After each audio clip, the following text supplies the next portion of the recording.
Okay, I gotta be honest, guys. I am not feeling well today, and I had no idea what I was gonna do my video about. Thought maybe I'd do a Hell in a Cell pay per view preview, but then I thought, WWE, they've only built it for 2 weeks, and as I'm filming this, there are only 5 matches set. So I thought, you know what? They didn't put any effort into it, so why the hell should I? And then I thought maybe I would talk about the Raw ratings and they're decreasing and how it's not Randy Orton's fault and how it wouldn't be. It doesn't matter who's holding the belt. It would not be the champion's fault. I blame it more on shitty programming, shitty writing, shitty presentation, and the fact that with the new television season and Monday Night Football starting up, there's just dozens of better options for entertainment on Monday nights, and WWE is not one of them. And they did that to themselves. They wanted to put on a stupid show, and people were leaving. Yeah, like I said, their fault. But I kind of wanted to talk about something else, and it kind of got sparked in my brain this week, especially after SmackDown last night. Yeah, and anybody who's watched my videos knows that I'm an advocate of getting rid of the past generation. If you can't perform well, or if your character's not interesting, or if you've got nothing new to offer to the business and you've been there for 15, 20 years or whatever, it's probably time to go. Going into TNA, Sting needs to go. I love Sting, but sorry, bye. Nash.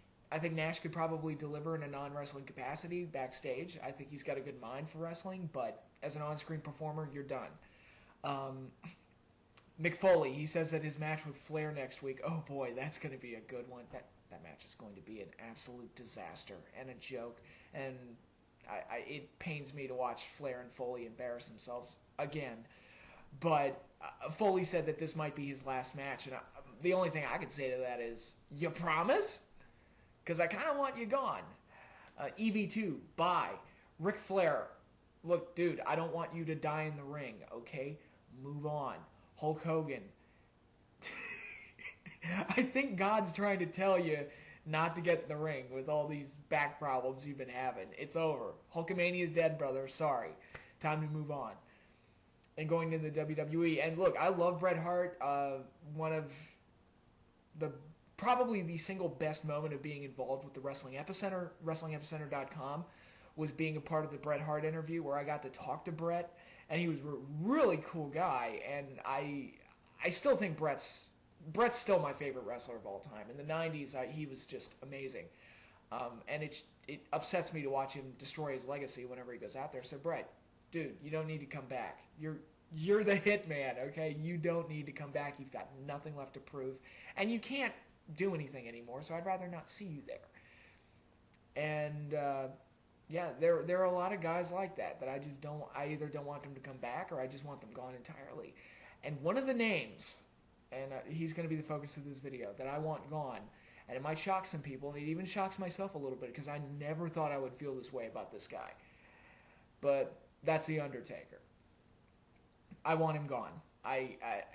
It's just he falls into all the categories. He offers nothing new anymore. He's just reliving past glories, past feuds. Oh, we've got Paul Bearer back now. Oh, yes. Don't worry about that attempted murder thing a couple years ago, Undertaker. We're buddies again. Oh, yes. He sounds like, anybody who watches Looney Tunes, does anybody else think Paul Bearer kind of sounds like Prissy, who was Foghorn Leghorn's girlfriend? I mean, just go back and check it out. Tell me what you think. But yeah, Undertaker offers nothing new. He's not helping the WWE build towards any kind of future. He destroyed CM Punk again last night on SmackDown, on close to the 1 year anniversary of where he ruined Punk's run in the main event and basically ruin the entire SmackDown show just to get a nostalgia run. You know, that one last run he needs before he retires, like the one he got at WrestleMania 23, and the one he got at WrestleMania 24, and the one he got last year. He's going to get another one tomorrow night. All indications seem to be that he's going to win the belt from Kane tomorrow night. And if he doesn't win it tomorrow night, he'll win it at Survivor Series. It's coming. You know it's coming. But, yeah, what does Undertaker offer at this point? The last 2 years for the dead man, it's been wrestle Shawn Michaels at WrestleMania, take 5 to 6 months off, somehow get thrusted into the world title picture, which, if I were a wrestler, I guess getting a title shot is pretty easy because all you have to do is get into a fight with the champion or attack the champion, and somehow you get a title shot. Not sure how that works, but whatever. That's one of the reasons why I'm in favor of TNA doing a ranking system. It's just a shame they executed it so poorly. Why is fan voting a part of it again? Really? Like, does football do that? Does MMA do that? Whatever. It's stupid. But yeah, that's another discussion entirely. But yeah, Undertaker. He offers nothing new. He's just Mr. Nostalgia. That's all he is at this point. Is you watch him for nostalgia. Unfortunately, he's been on TV for 20 years. Haven't really given me much time to miss him or feel nostalgic whenever he's out there. When Paul Bearer came back, I just rolled my eyes. It's like, oh God, they really have no new ideas, do they? And if Undertaker can't offer anything new, if he can't do anything compelling, if he can't do anything to change himself, because that was I remember when they did the This Is My Yard DVD like 10 years ago. That was one of the things they praised Undertaker for, was that he always found a way to change and reinvent himself. He's not doing that now. He's just living off the past.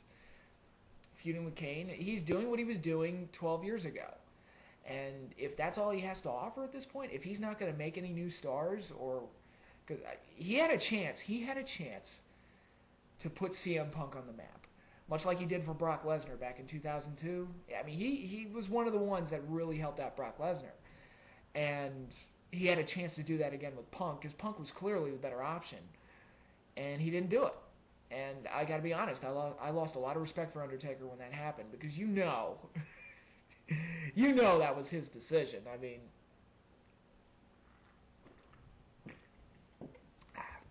excuse me. Just look at the way the television show turned out after he won the belt. Before that, it was clear they had a clear-cut direction with Punk as champion. After the title change, it turned into Taker defends the belt against somebody once a month. And that's their plan. That's their storyline. It was obvious to me that they threw their storyline away just to give Undertaker a nostalgia run. And at this point, he just damages the show. And, CM Punk, I keep going back to Punk because it's just amazing what they've done with him. He's one of the best overall performers that they have. He's the number 2 heel on SmackDown behind Kane. And when your number 1 heel is Kane, who's not really that good, Kane's another one who... He hit his creative peak in 1998, and he hit his physical peak in 2002. It's 2010, and he's the champion. All right. Whatever. And yeah, so wouldn't it be beneficial to have your villain look good? I mean, this is a weekly storyline here. This isn't a comedy where the villain could get blown up over and over again. He's not Professor Fate, okay? Referencing The Great Race again. You want to create strong villains that you can get the most out of with long-running storylines that remain interesting. So wouldn't it be beneficial to treat Punk with some respect, or any of your villains besides Kane? I guess they don't see it that way, at least not on SmackDown.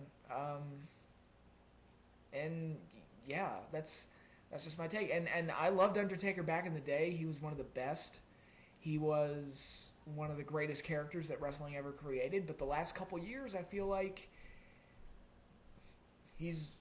hasn't offered all that much. Yeah, he had 2 great matches at WrestleMania with Shawn Michaels, but I kind of feel like if you can't have a great match with Shawn Michaels, then go fuck yourself. That's kind of my take. It's like, I had a great match with Shawn Michaels. Yeah. Who hasn't? And Undertaker, I'm sorry, man. Like I said, I never thought I would feel this way about the Dead Man, but it's time to go. It's time to move on. It's time for a new direction. And look, his body's breaking down on him. That's why he has to take half the year off. It's just time to put somebody else in that spot. It's time to put somebody reliable in there that you can get an entire year's worth of storylines out of him, rather than somebody who's put in that spot for the sake of nostalgia. And I'll be honest, the only thing Undertaker has left to offer at this point is ending the streak and putting somebody over in a huge way, which that's not going to happen. And quite honestly, even if they did, I don't trust the WWE to handle that guy properly.